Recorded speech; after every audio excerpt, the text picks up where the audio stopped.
Alrighty everyone, the day has finally come. We're putting the motor in.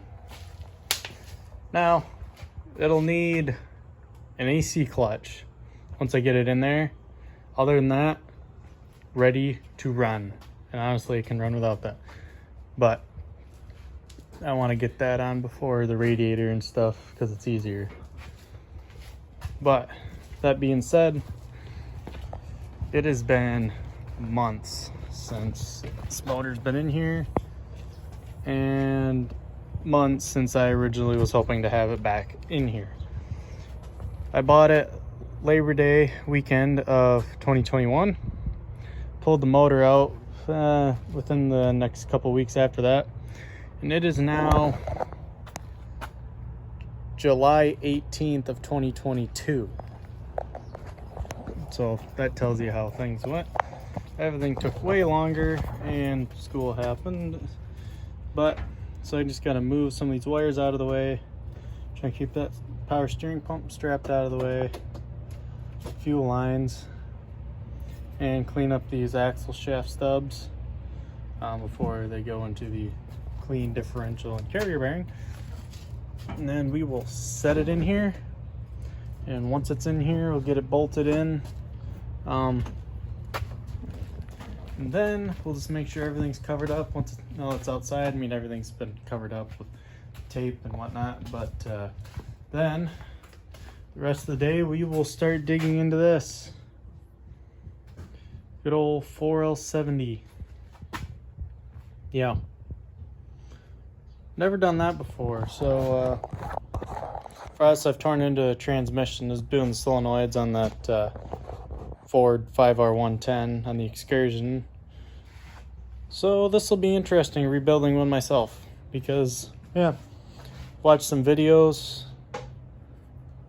Those are more people doing 4L80s, but I figured it was close enough of a concept I could figure it out. So I'm gonna get all the stuff moved and get this on the cherry picker and ready to pop in. Yes, the intake is just sitting on top. It's not going in on the motor. That wouldn't even fit. I gotta put the motor in first and then the intake. But anyway, it's a lot of finagling with this differential and that power steering pump, and it's easier with the motor mounts on the motor, I've figured out. So you can just set it right down on top of the little nubs in the frame here. So motor mount just sits right on that. Alrighty, let's get this party started. Alrighty, we've got the motor set in here.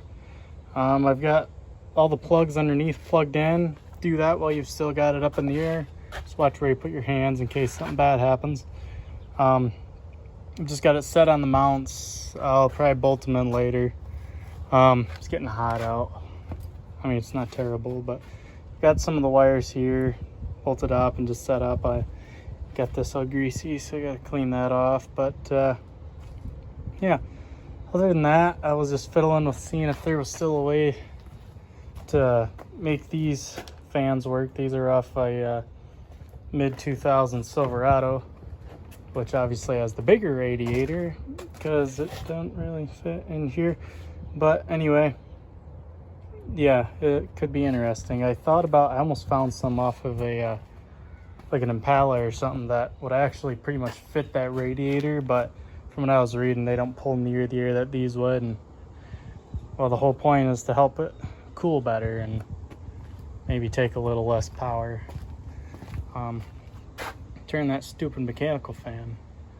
So I'm gonna fiddle with that, and we'll see what I come up with eventually. But first, I'm gonna get the transmission done.